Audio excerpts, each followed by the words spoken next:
पुस्तक वाचून प्रवचन करणं हे अति सोपं असतं, कारण ते त्याच्यावरतीच विचार करायचा असतो आणि ते ग्रंथ हे खूप उंचीच्या म्हणजे बाबासाहेबाच्या हिमालयाच्या उंचीच्या माणसाची आणि आपली तुलना होऊच शकत नाही. आणि म्हणून ते शब्द आणि आपले शब्द याच्यामध्ये खूप फरक पडेल. पण मी थोडंसं वाचलंय, कारण आता परत ग्रंथ जायला आणि आणायला तोच वेळ होईल. काल मागच्या प्रवचनात आपण त्यांनी म्हणून जे कुटुंबाचं नीतिशास्त्र होतं ते बघितलं. त्याच्या अगोदरचा धडा होता की बाबासाहेबांनी त्यांचे 5 वाङ्मयीन ग्रंथ जे विश्लेषणाला घेतले होते त्याचा काळ ठरवलेला होता. आणि म्हणून परत परत सांगितलं होतं की हे सिक्वेन्स मध्ये आहे. बाबासाहेबांनी परत काळ घेतला, कुटुंबाचं नीतिशास्त्र घेतलं, आणि आता त्या प्रत्येक वाङ्मयाची चिकित्सा आहे की म्हणजे गीता काय आहे आणि गीता कशा करता निर्माण झाली आणि कृष्णाची आणि गीतेची भूमिका काय. तर गीता जर आपल्याला पहिलं समजून घ्यायचं असेल तर निर्माण झाली ही तर बुद्धाच्या नंतर निर्माण झाली हे बाबासाहेबांनी प्रूव्ह केलेलं आहे. त्याच्यात 3 प्रश्न होतात की गीता काय आहे, कधी निर्माण झाली आणि कशा करता निर्माण झाली. हे 3 प्रश्न आहेत. तर बाबासाहेबांनी गीता काय आहे, तर गीता हे एक, त्याला आपण काव्य म्हणू किंवा काव्याचा एक प्रकार म्हणू, आणि त्यांचे जेवढे जेवढे बी हे ग्रंथ आहेत ते सगळे काव्य रूपात आहेत. तर काव्य रूपात का झाले, तर भगवंताचं त्रिपिटक पण हे काव्य रूपातच आहे. त्याचं संगायन झालं. संघ म्हणजे काय, सामूहिकरित्या केलेलं गायन आहे, ते संगायन आहे. आणि म्हणून त्याला प्रतिक्रांती करताना यांचाही प्रत्येक ग्रंथ तशाच प्रकारचा निर्माण झाला. आणि म्हणून गीता ही निर्माण करताना डोळ्यापुढे धम्मपद ठेवलेलं आहे. धम्मपद हे सूत्रपीठातला 14वा ग्रंथ आहे. आणि धम्मपदाला पर्याय द्यायचा म्हणून गीता निर्माण करण्यात आली. आणि मग ती कुठे सादर करायची, तर ती महाभारतामध्ये सादर केली. बाबासाहेब लिहितात की कुठल्याही माणसाला, आता तुम्हाला शिवी द्यायची असेल कोणाला तर भांडण व्हायला पाहिजे की नाही, तशीच देता येईल का कोणाला. तुम्हाला जर सांगितलं उठान जाऊन त्या माणसाला शिवी द्या, तुम्ही माणसाला का देऊ बाबा त्याला, त्यातून माझं भांडण नाही. म्हणजे क्रांतीला प्रतिक्रांती कधी होते की कुठल्या तरी गोष्टीला विरोध करायचा म्हणून प्रतिक्रांती निर्माण होते. मग क्रांती काय होती, तर क्रांती हे बुद्धाचं तत्वज्ञान हे क्रांती होतं त्यावेळेस. आणि मग त्या क्रांतीला प्रतिक्रांतीने जर उत्तर द्यायचं तर मग त्यांनी प्रत्येक गोष्टीला उत्तर देण्याचा केलेला प्रयत्न आहे. आणि म्हणून 82,000 सुत्ताला त्यांनी 82 लाख यांनी उत्तर दिले. किती यांनी उत्तर दिले, 82 लाख. त्यांचा महाभारतातला ग्रंथ 1 लाख श्लोकाचा आहे. त्याच्यामधली गीता ही जवळजवळ 48,000 श्लोकाची आहे. म्हणून तुमच्या 82,000 वचनाला त्यांना 82 लाख श्लोकांनी उत्तर द्यावं लागलं. ते एका याच्यात नाही, 4 वेद निर्माण करण्यात आले. तुमच्या 4 आर्य सत्यावरती घेतलेली ती भूमिका आहे 4 वेदाची. म्हणजे 4 आर्य सत्याचं प्रवचन, त्याला 4 वेद निर्माण करताना केवढा मोठे ग्रंथ संपदा निर्माण करावा लागली, तर खूप मोठी. कारण प्रतिक्रांतीला उत्तर देताना प्रतिक्रांतीचा बोजोड असा संग्रह निर्माण होतो, त्याच्याशिवाय उत्तर देताच येत नाही कुठल्याही माणसाला. म्हणून पक्ष आणि विपक्ष, कुठल्याही कोर्टात जर तुम्ही गेलात तर तिथे काय असतंय, वादी आणि प्रतिवादी. वादीची काय असते केस, माझ्यावर अन्याय झाला एवढं वाक्य तो कोर्टाच्या पुढे टाकून देतो. आणि मग प्रतिवादीच्या पुढे साक्ष, त्याच्यानंतर पुरावे, त्याच्यानंतर हे खूप मोठं. म्हणजे वादी ही क्रांती असेल तर त्याच्यावरचं विवेचन ही प्रतिक्रांती असते. कारण त्याला खूप मोठ्याने उत्तर द्यावं लागतं आपल्याला सिद्ध करण्याकरता की त्याच्यापेक्षा आम्ही श्रेष्ठ आहोत किंवा तो गुन्हा माझ्या हातून घडलाच नाही. आणि एवढी प्रतिक्रिया दिल्यानंतरही जर ती बरोबर नसेल तर कोर्टाचं उत्तर हे फायनल असतं. तसंच तुमच्या क्रांतीला 82,000 बुद्धाच्या वचनाला 82 लाख श्लोकांनी उत्तर दिलं तरी पण ते अपुरं होतं. आणि म्हणून त्याच्यामध्ये संशोधन झालं. प्रत्येक गोष्टीला ह्या गोष्टी ज्या खोट्या असतात त्या खोट्या सिद्ध झाल्या. आणि म्हणून कृष्ण निर्माण करण्यात आला आणि कृष्णाच्या तोंडून गीता वधवण्यात आली. बाबासाहेब तेच म्हणतात की प्रतिक्रांतीला सपोर्ट देण्याकरता, कारण त्याच्याशिवाय प्रतिक्रांती टिकूच शकत नव्हती, प्रतिक्रांतीला सपोर्ट देण्याकरता गीता निर्माण केली आणि गीता निर्माण करताना त्याच्यात तत्वज्ञान घालण्यात आलं. कारण तुमची क्रांती, बुद्धाची क्रांती कशावर टिकलेली होती? तत्वज्ञानावर टिकलेली होती. बुद्धांनी कर्मकांड सांगितलं होतं का? बुद्धांनी ज्ञान सांगितलं होतं. बुद्धांनी कर्मवाद सांगितला होता, कर्म सिद्धांत. आणि म्हणून गीता काय आहे तर गीताचे 3 पार्ट केले त्यांनी.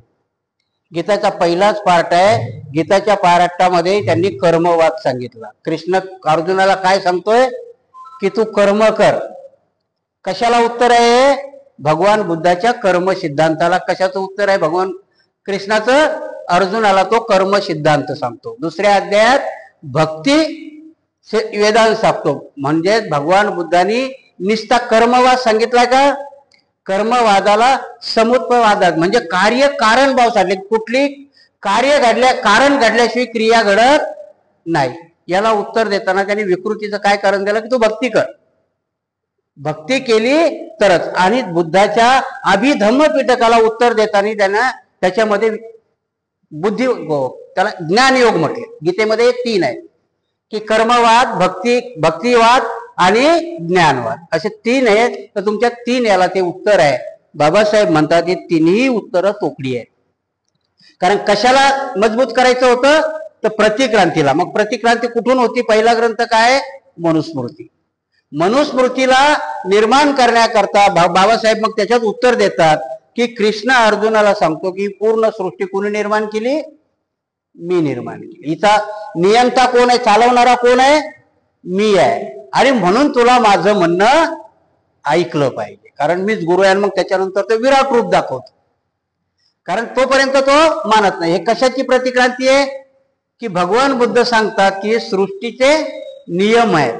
सृष्टी ही कोण्याही देवाने निर्माण केली नाही, हे निरर्थक प्रश्न आहे. ही उत्क्रांत झालेली आहे आणि ह्या उत्क्रांतीला निर्मितीचा प्रतिक्रांतीने दिलेलं ते उत्तर आहे. का कृष्ण अर्जुनाला सांगतो की मी ह्या पृथ्वीचा नुसताच निर्माता नाही, तो कोण आहे?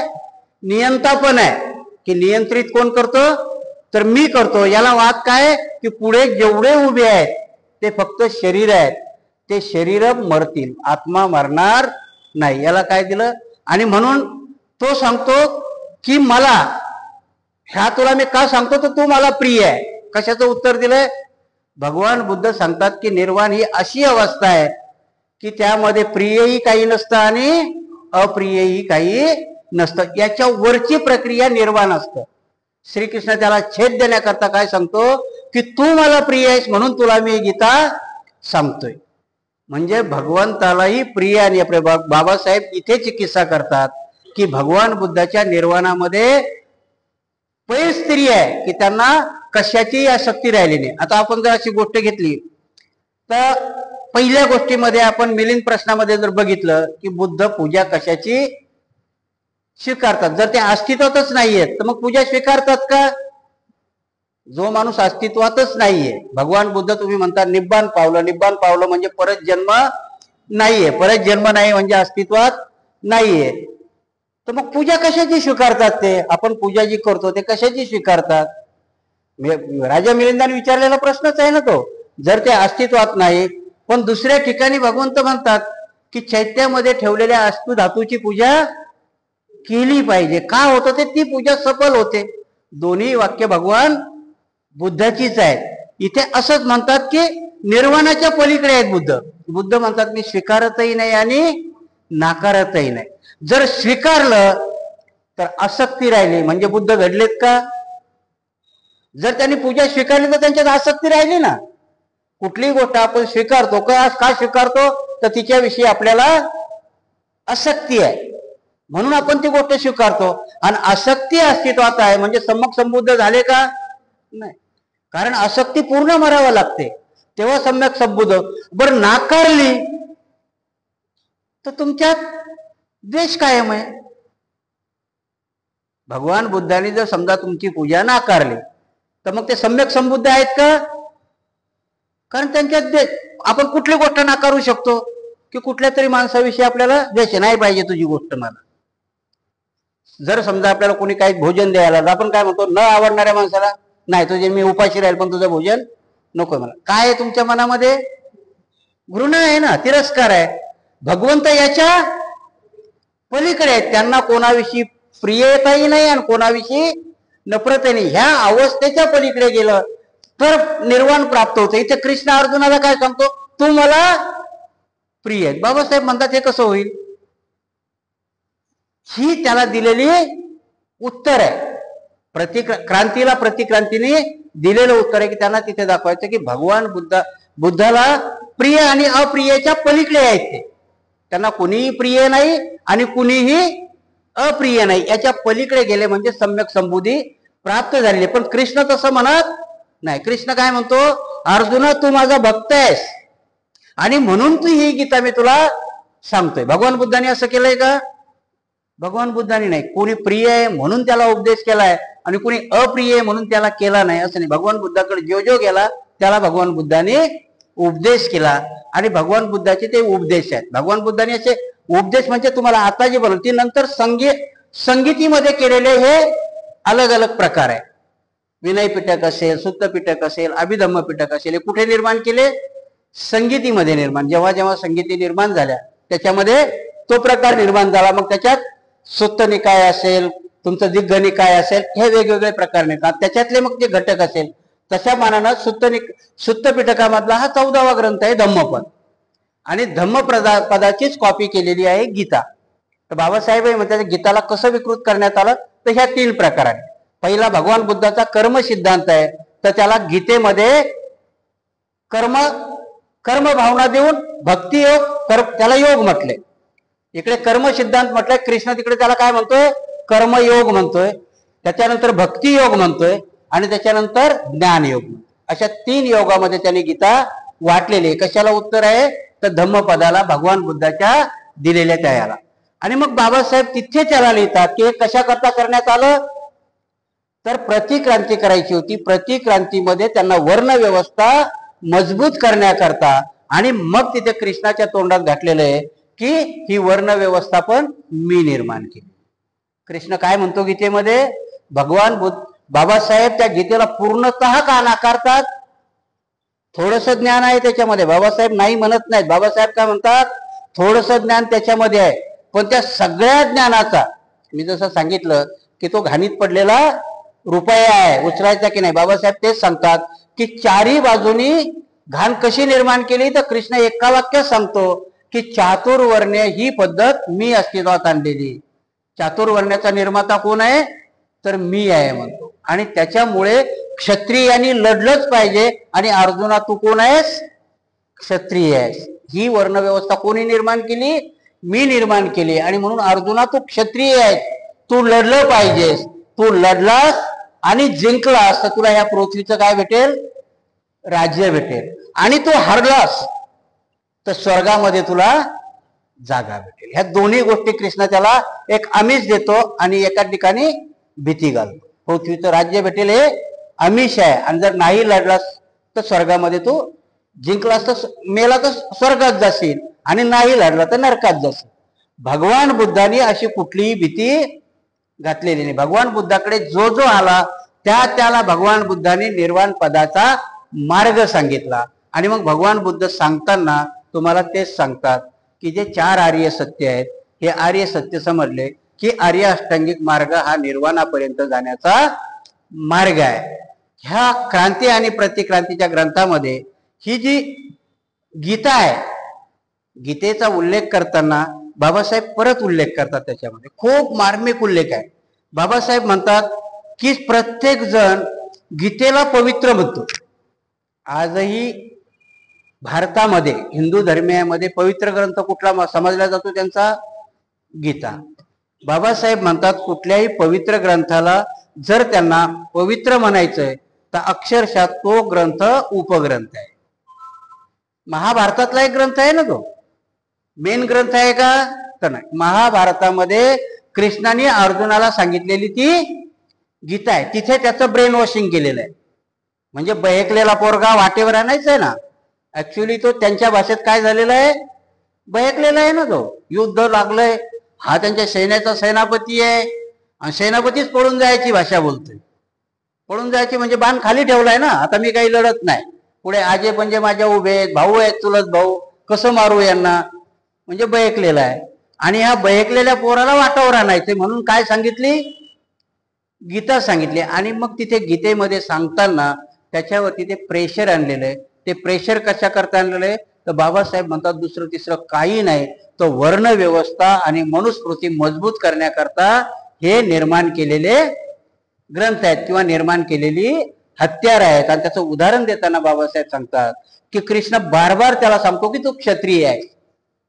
आठवण काय करून देतो त्याला, बार बार तू क्षत्रिय आहेस आणि क्षत्रियाचं कर्म काय आहे, त्यांनी लढलं पाहिजे आणि लढून विजय प्राप्त केला पाहिजे. मग बाबासाहेब इथे म्हणतात की त्या व्यवस्थेला मजबूत करण्याकरता निर्माण केलेलं कृष्ण नावाचं पात्र आणि त्या कृष्ण नावाच्या पात्राच्या तोंडून सांगितलेली गीता ही दुसरं तिसरं काही नसून चातुर्वर्ण्य पद्धतीला मजबूत करण्याकरता केलेली व्यवस्था आहे. दुसरं त्याला काहीही कारण असू शकत नाही. आणि मग बाबासाहेब त्याला वेगवेगळी उदाहरणं देतात. बाबासाहेब नुसती उदाहरणच देत नाही, तर बाबासाहेब बाहेरच्या तत्व लोकांना जे जे कोणी दार्शनिक आहे त्यांची पण उदाहरणं देतात की कुणी काय म्हटलं त्यांना.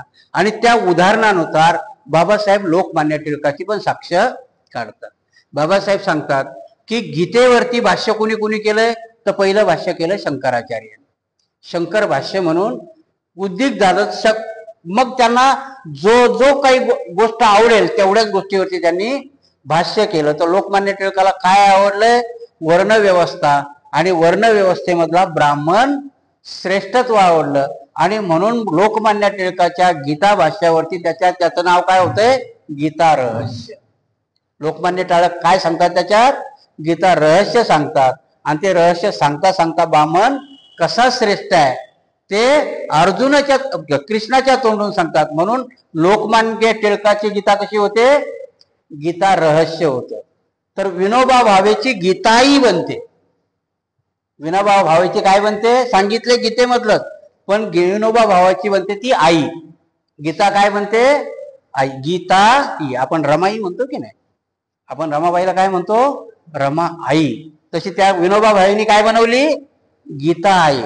आणि या सगळ्या गोष्टी कशा करतायत, तर मनुस्मृती आणि तुमच्या चातुर्वर्ण्य व्यवस्थेला प्रतिक्रांतीला मजबूत करण्याकरता केलेली ही भाष्य आहे. शंकराचार्यांनी पहिलं शंकराचार्यांनी भाष्य केलं. शंकराचार्याचं भाष्य वर्ण व्यवस्थे करताय आणि शंकराचार्याने तिथे ब्राह्मणाला उच्च कोटीला नेऊन ठेवलेलं. त्या गीतेवरती भाष्य करताना शंकराचार्यानं, कारण शंकराचार्याच्या कथा तुम्ही ऐकल्यात की नाही माहिती नाही, 32व्या वर्षी शंकराचार्य गेलेले आहे. 32 वर्षात त्या माणसाने हा सगळा विरोध केलेला आहे.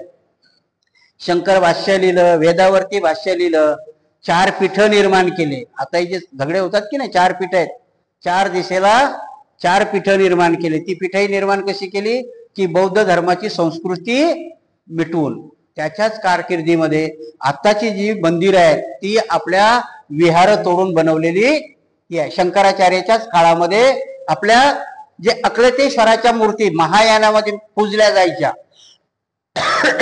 आताच्या ज्या ही मूर्ती परंपरा कुठे आली होती, सम्राट हर्षवर्धनाच्या काळात. सम्राट हर्षवर्धन हा महायानी पंथाचा राजा आहे. कनिष्कापासून तुमच्यावाल्या या मूर्तीला मान्यता मिळाली आणि मूर्तीच्या पुढे बुद्ध वंदना म्हणायला सुरुवात झाली. पहिली जर प्रतिक्रांती कोणी केली असेल तर पुष्यमित्र शृंगारी. पुष्यमित्राची क्रांती कुठपर्यंत होती, बाबासाहेब म्हणतात ती राजकीय लेवलची.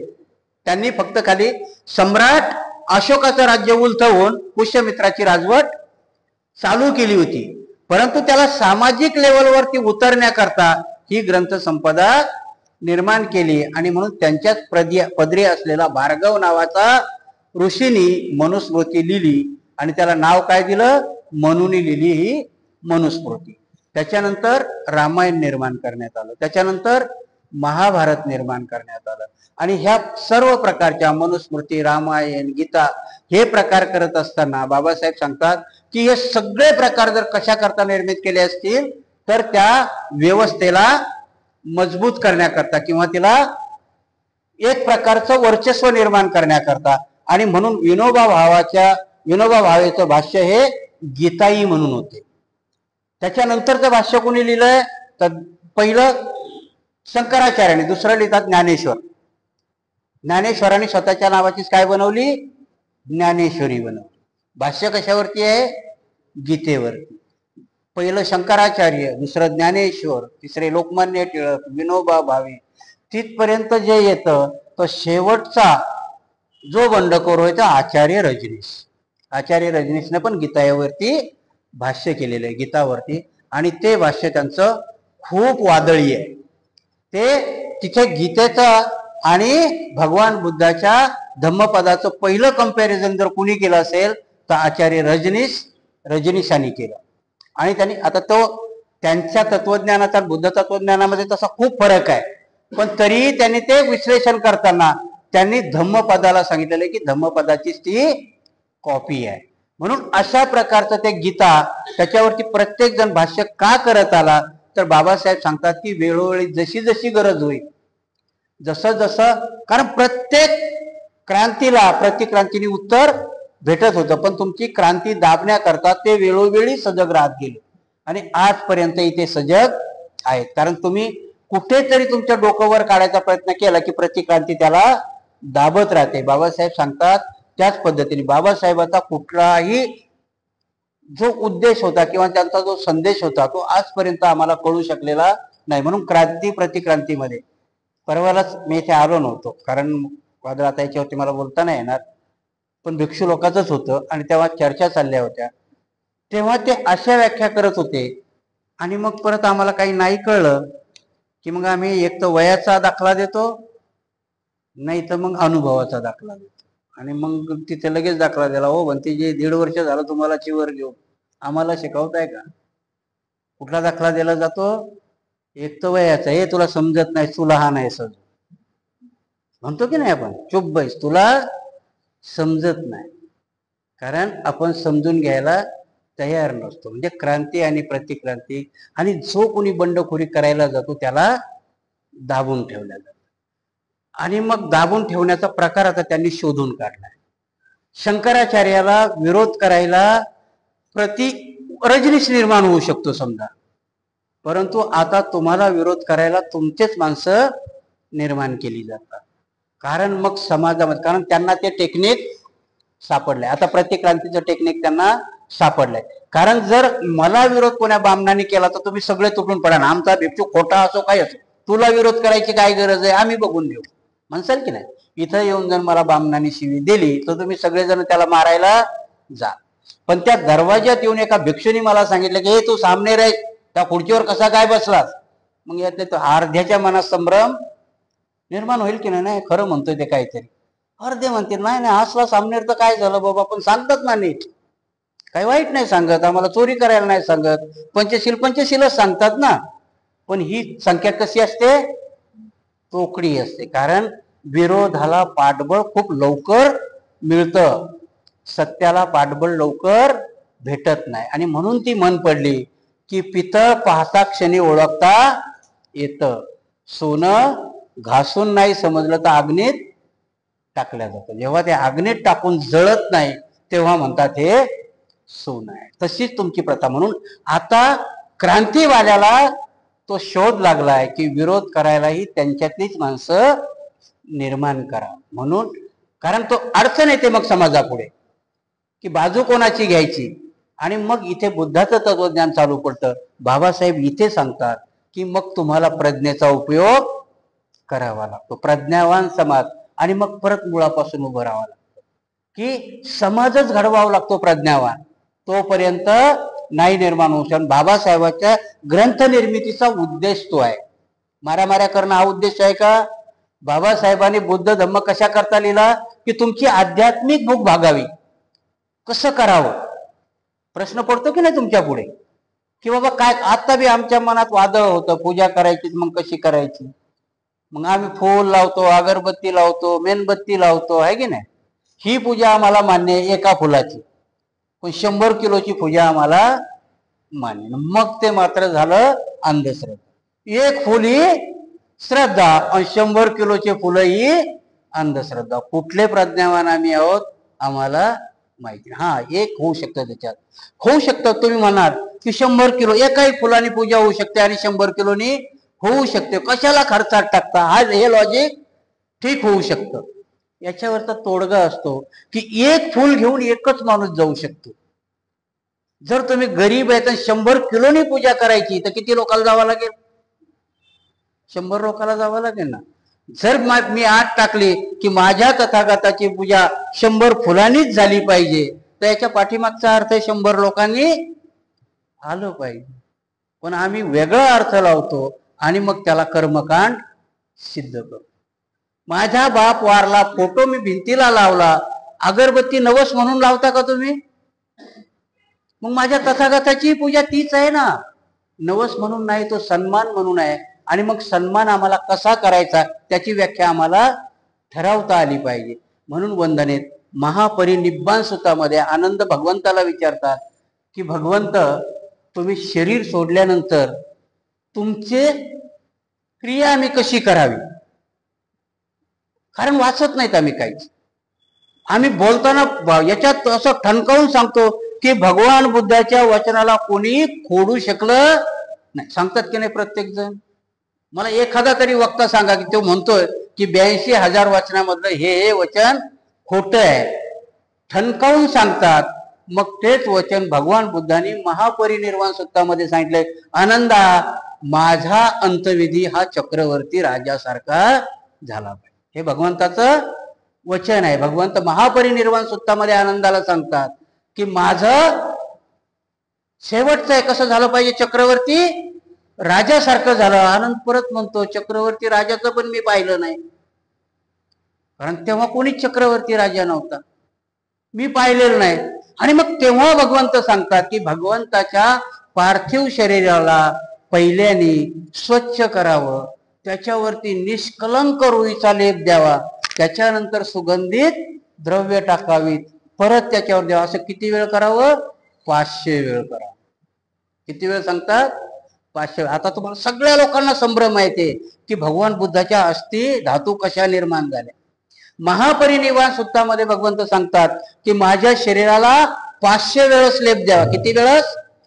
प्रत्येक लेपावरती सुगंधित द्रव्य लावावं, परत त्याच्यावर लेप द्यावा. तुम्ही विचार करा, भगवंत त्यावेळेस 6.5 फूट उंचीचे आहे. त्रिपिटकामध्ये आहे. भगवान बुद्धांनी सांगितलं की कसं करायचं. भगवान बुद्धाच्या हाताचं माप दिलेलं आहे लोकांनी. कुटी कशी निर्माण करावी सगळं आहे, पण आम्ही वाचत नाही. भगवान बुद्धाच्या हाताने एवढ्या एवढ्या हाताची कुटी भिक्षू करता निर्माण करावी. भगवान बुद्ध 6.5 फूट उंचीचे आहे. मग तुम्ही विचार करा, 500 वेळस लेप दिला असल्यानंतर ते कलेवर केवढं झालं असेल. महापरिनिर्वाण सूत्रात सांगतात ते कलेवर शुद्ध गाईच्या तुपामध्ये कढईवर ठेवावे. आता आपण म्हणतो ना की तुपाचा दिवा लावावा का? वाचलंच नाही ना आम्ही. महापरिनिर्वाण सूत्रामध्ये भगवान बुद्ध सांगतात ते कशात ठेवायचंय? शुद्ध गाईच्या तुपामध्ये ते कढईत ठेवायचंय. आम्ही अंधश्रद्धा म्हणतात. आणि परत ते आनंदाला सांगतात की आनंदा, हे झाल्यानंतरही माझं शरीर जळणार नाही. मग आनंद विचारतात हा एवढं करायची गरज काय? तर भगवंत तेच सांगतात की मी ह्या लोकेच्या पलीकडचा आहे. परत त्याच पहिल्या प्रश्नावर, भगवंताला काहीही प्रिय नाही आणि भगवंताला काहीही तिरस्करणीय नाही, आणि म्हणून भगवंत ह्या लोकीच्या पलीकडे आहेत. आणि म्हणून भगवंताचं वरचा जो पापुद्रा होता तोही जळाला नाही आणि आतलं शरीर होतं तेही जळून त्याचा धातू बनले. म्हणून भगवान बुद्धाच्या अस्थिला अस्थि धातू म्हणतात. आपल्या याला हाडकं म्हणतात. ठीक आहे ना? आपल्याला काय म्हणतात? सावडणं म्हणतो की नाही तुम्ही? सावडणं हा प्रकार माहिती आहे की नाही तुम्हाला? माणूस मेल्यानंतर तिसऱ्या दिवशी काय करतात? सावडणं. सावडण्याचा अर्थ आहे गोळा कर. सावडण्याचा अर्थच गोळा करणे.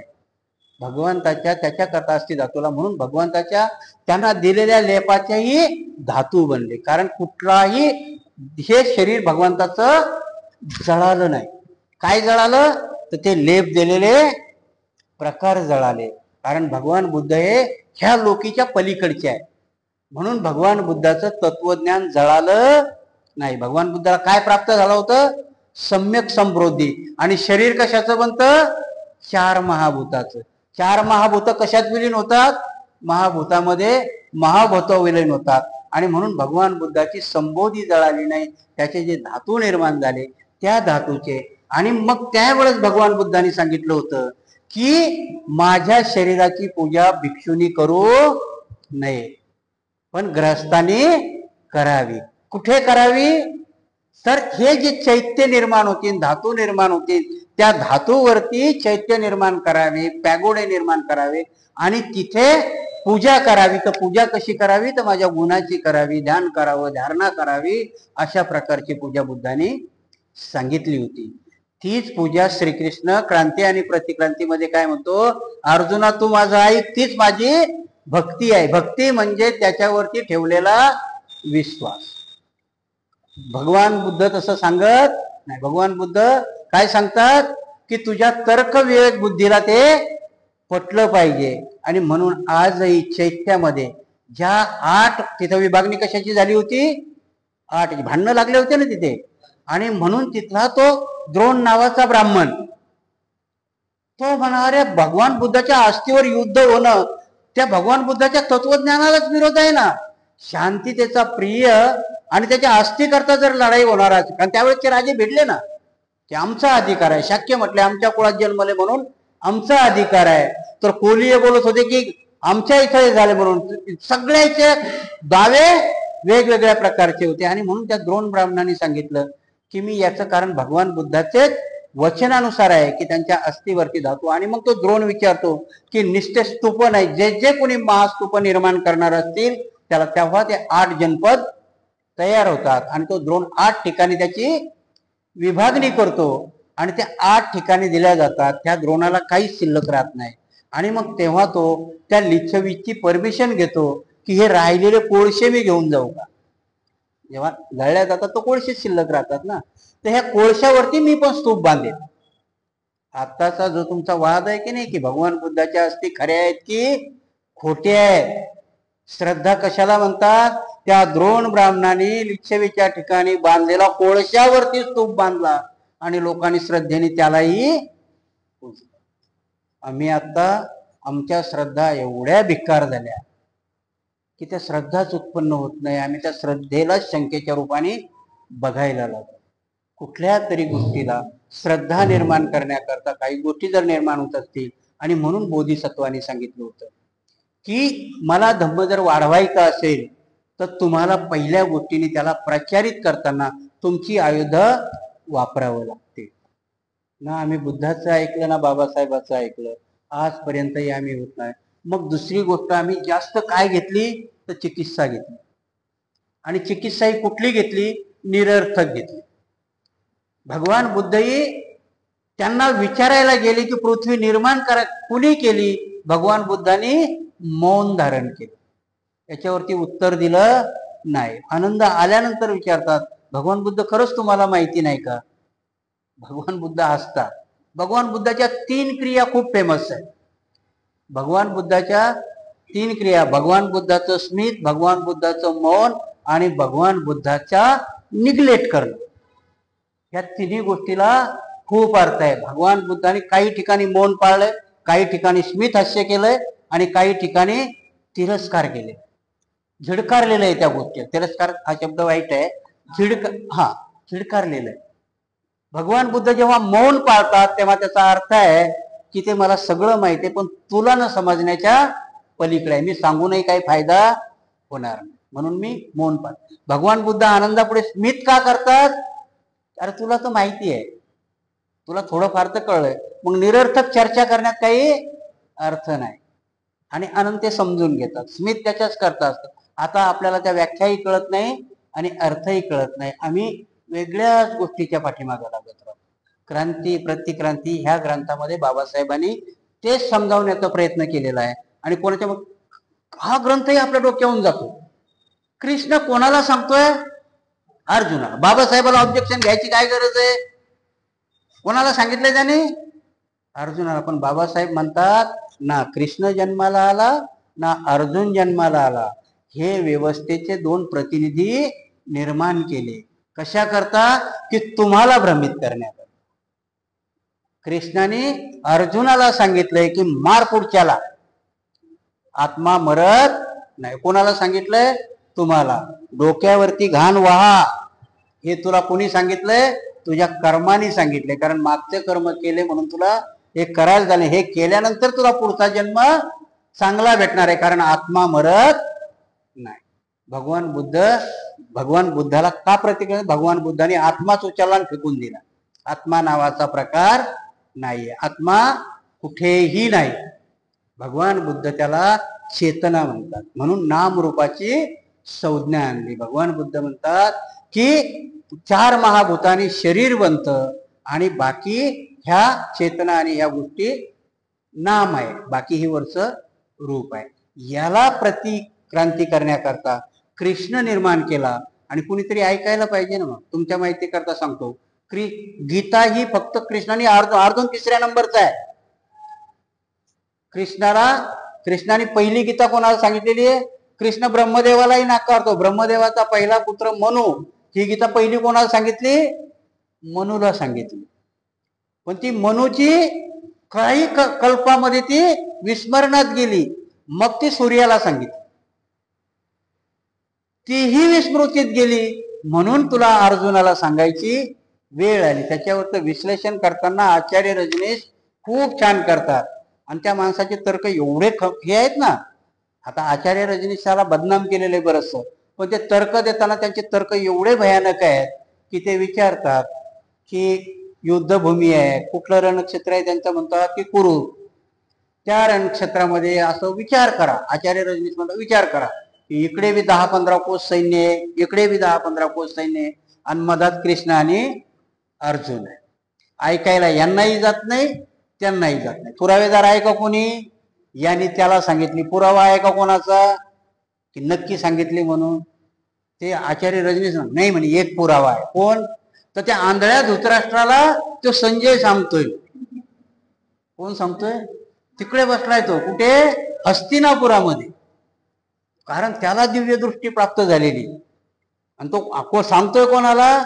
आंधळ्या धृतराष्ट्राला. परत आचार्य रजनीश म्हणतात की तो व्यास बी एवढा वेळा आहे की त्या सूतपुत्राला सारथ्याला दिल्यापेक्षा त्या आंधळ्यालाच का नाही दिव्य दृष्टी दिली की तूच बघ बाबा. पण तरी त्याने तो मध्यस्थ ठेवला. म्हणजे किती लोकांना ऐकली ती? 4 लोकांनी. परत आचार्य रजनीश त्याच्यावरती तर्क देतात. हे 4ही लोक यांनी कुठेही प्रचार केलेला. गीता सांगत कोणी सुटलंय का? हे कृष्णाने सांगितली. तर अर्जुन कुठे सांगत फिरलाय का की मला यानं सांगितली बाबा अशी अशी आहे, तशी तशी आहे? कुठेही पुरावा सापडत नाही. त्याच्यानंतर धृतराष्ट्र तर हे युद्ध संपल्या गांधारीन धृतराष्ट्री वानप्रस्थ आश्रमाला निघून जातात. त्याच्यानंतर हा अर्जुनही 4ही धामाच्या यात्रेला निघून जातो. तो संजय त्याचं तो कोणी ऐकत नाही. खालच्या जातीतला आहे ना. ह्या 4ही लोकांची विल्हेवाट झाली. मग आतापर्यंत ही गीता लिहायला कोणाला सापडली? कोणीच प्रचार नाही केला ना. त्याचा पुरावेदार कुणीच नाहीये. आणि म्हणून तो आचार्य रजनीश सांगतात की सोप्या भाषेत आहे रे बाबा की हे कल्पित गोष्टी आहेत. कारण एवढ्या कल्पपर्यंत कोणाच्याही ती ध्यानात नाही, कोणी पुरावेदार नाही.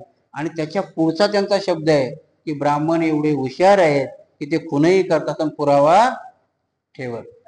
मग ते उदाहरण देता देता सांगतात की तुकारामाचा खून केला पण पुरावा काही त्यांनी ठेवला नाही. कारण नाही त्यांनी तसाच राम निर्माण बी केला आणि रामाचा खूनही केला. रामाला कुठं घातलं? नदीत आत्महत्या केली त्यांनी. रामाने आत्महत्या कुठे केलेली आहे? नदीमध्ये गेला. कारण तो जर बाहेर मेला असता तर त्याचं त्यांना थडगं बांधावं लागलं असतं ना. लोकांनी विचारलं असतं सांग कुठे? भगवान बुद्धाचं सापडलं की नाही? कुशीनगर मध्ये सापडलं. तसं लोकांनी विचारलं असतं ना. जर 15,000 वर्षापूर्वीचा डायनॉसॉरचं सापडू शकतं, बाबा तुमच्या रामाचं कुठे आहे? म्हणून ती कल्पित निर्माण केलं की पुरावा पण ठेवत नाही. याला प्रतिक्रांती म्हणतात. त्याला पुरावाच ठेवायचा नाही, निर्माण करायचं आणि पुरावा ठेवायचा नाही. हे सगळं संदिग्ध ठेवायचं. म्हणून बाबासाहेब म्हणतात की निर्मिती कशा करताय? तर दुसऱ्या लोकांवरती हुकूमत गाजवण्याकरता, आणि ती देवाच्या नावाने आहे. आणि म्हणून गीता नावाचा प्रकार काही घडलेला नाही, तो निर्माण केलेला आहे. निर्माण करणं आणि घडणं याला खूप आहे. म्हणून इतिहासाचा शब्द काय आहे? इति म्हणजे असे आणि हास म्हणजे घडले. तसा रामायण महाभारत गीता इतिहास नाही, असं घडलं नाही. ती काल्पनिक निर्मिती आहे.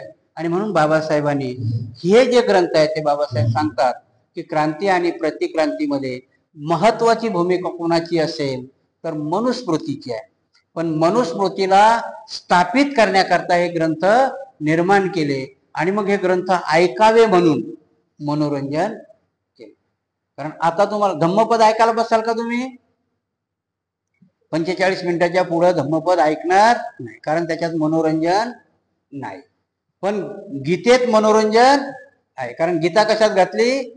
महाभारतात. मग महाभारतात जुगार बी आहे, दारू बी आहे, खेळणं बी आहे, तुम्हाला जसं पाहिजे तसं आहे. आदल्या रात्री म्हणून तो एक जोक आहे की नाही, आदल्या रात्री नवरा बायको ऐकायला जातात आणि मग आदल्या रात्री श्रीकृष्णाच्या 16 सहस्त्र बायका घरी येऊन चर्चा करतो. बायकोला म्हणतो, बघ त्या जमान्यात तो 16 सहस्त्र करत होता, तुला आमचं एक लफडं बी पटत नाही. दुसऱ्या दिवशी जातात, सीता द्रौपदी स्वयंवर असते, मग तिला बी 5 असतात. ती घरी आल्यावर विचारते, आता चालेल का म्हणे, तिने 5 केले होते, मी करू का? म्हणून ह्या सगळ्याच गोष्टी आहेत त्याच्यामध्ये. मनोरंजन आहे, निरर्थक आहे. आणि जेव्हा याला निरर्थक करते मी त्याच्यामध्ये गीताही आहे.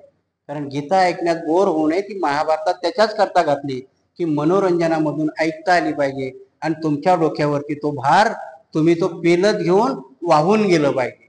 म्हणून गाढवाची कथा सांगितली की नाही, की गाढवाला तुम्ही एकदा त्याच्या पाठीवर काहीही टाका आणि फक्त एकदाच त्याला कानाला धरून त्या जागेपर्यंत न्यावा लागतं. म्हणून गाढवाचा गुण घ्यायला सांगितलाय. एक गाढवाचा गुण आहे, 2 गुण सांगितलेत गाढवाचे की जे माणसाने अंगीकारावे. पहिला गुण काय आहे की ते आज्ञाधारक आहे. आणि दुसरं गोष्ट आहे की त्याला काय एकदा रस्ता दाखवून दिला की ते रस्ता चुकत. तर तुम्ही कधीही बघा, तुम्ही जर गाढवाच्या पाठीवर एक गोणी टाकून एकदाच त्याला कानाला धरून त्या जागेपर्यंत घेऊन जातात, दुसऱ्या वेळेस टाकायची गरज नाही. इकडे गोणी टाकून द्या, हा माणूस इथंच बसून राहतो, त्याला एक रट्टा मारला की ते बरोबर त्या जागेवर जातं, गोणी उलटवून परत येत. हा त्याचा गुण आहे. तसंच ते माणूस वागतो. भगवान बुद्धाच्या बाबतीमध्ये तसं नाही. भगवान बुद्ध हे तुम्हाला क्रियाशील बनवतात, तो एक गुण घ्यायला सांगतात, पण गाढव बनायला सांगत नाही. आपण काय केलं, गुणाबरावरती सगळ्याच गोष्टी घेतल्या. ज्या गोष्टी ज्याच्या घ्यायला पाहिजे त्याच्या गोष्टी आम्ही घेतल्या नाही. म्हणून भगवान बुद्धाच्या प्रत्येक गोष्टीला उत्तर देण्याकरता निर्माण केलेले ग्रंथ ही प्रतिक्रांतीमधली ग्रंथ संपदा आहे. हा इतिहास कुठेही घडलेला नाही. म्हणून भगवान बुद्धाने धम्मपद निर्माण केलं, तर त्या धम्मपदाला प्रत्युत्तर देण्याकरता गीता निर्माण करण्यात आली. आणि गीता बाबासाहेब या 3 प्रकाराने सांगतात की गीतेमध्ये भगवान बुद्धाचा कर्म सिद्धांताला कर्मयोग, गीतेत कर्मयोग म्हटलं. इकडे भगवान बुद्ध काय म्हणतात, कर्म सिद्धांत आहे. की पहिले बुद्ध आहेत की जगामधला पहिला माणूस आहे की त्यांनी सांगितलं की जसं कराल तसं बरं. त्या कर्म सिद्धांताचा गीतेमध्ये कर्मयोग बनवला. भगवान बुद्धाचं दुसरं तत्वज्ञान होतं की क्रियाशीलता, की नुसती तुम्ही इथं थांबू नये, तुम्हाला क्रिया करत राहावं लागेल. दे रे हरी पलंगावरी असं बुद्धांनी नाही सांगितलं. तो भगवान बुद्ध काय सांगतो, क्रियाशील आहे. रस्ता दाखवणं माझं काम आहे, त्या रस्त्याने चालणं तुमचं काम आहे. इथं विकृत केलं त्याला भक्तियोग केलं. ते काय म्हणतात की मी जे सांगतो ते ऐक. कृष्ण काय सांगतोय, माझी भक्ती करा. माझी भक्ती केली, मला जो प्रिय असेल भक्ती करायचा अर्थ मी जे सांगतो ते ऐका. आता तुम्ही शब्द प्रयोग करता की नाही, अंधभक्त, मोदी भक्त, अजून कुठले तरी भक्त. भक्त म्हणजे काय, त्या मोदीच्या चरणावर जाऊन पडलेत का? मोदी जे सांगतात ते आंधळेपणानं ते ऐकतात. जो वर सांगितलं जो आंधळेपणाने ऐकतो त्याला भक्त म्हणतात. बुद्ध धर्मात भक्त आहेत का? बुद्ध धर्मात त्याला व्याख्या दिली उपासकाची. बुद्ध धर्मात कधी भक्त म्हटलं जातंय का? काय म्हटलं जातं तुम्हाला? उपासक. उपासना म्हणजे कर्मसिद्धांत, कार्यसिद्धांत. त्या कार्यसिद्धांताला त्यांनी भक्तियोग म्हटलं. आणि इथे तुम्हाला अभिधम्म पिटक सांगितलं भगवान बुद्धाने की जो तुमच्या शांततेचा मार्ग आहे त्याला ज्ञानयोग म्हटलं. घेतलं कुठून? इथूनच घेतलं, पण त्याला ज्ञानयोग घेतलं. म्हणून तुमच्यातली चोरलेली प्रतीक विकृत करून सांगितली, ब्रह्मपदाला विकृत करून सांगितलं, ती गीता आहे. आपण उद्या प्रत्यक्षपणाने ग्रंथातलं वाचन करून नियोजन करू. आज मी तुम्हाला फक्त ती प्रस्तावना सांगितली. उद्या आपण गीतेवरचं कंप्लीट विवेचन बाबासाहेबांनी काय केलं ते बघूया.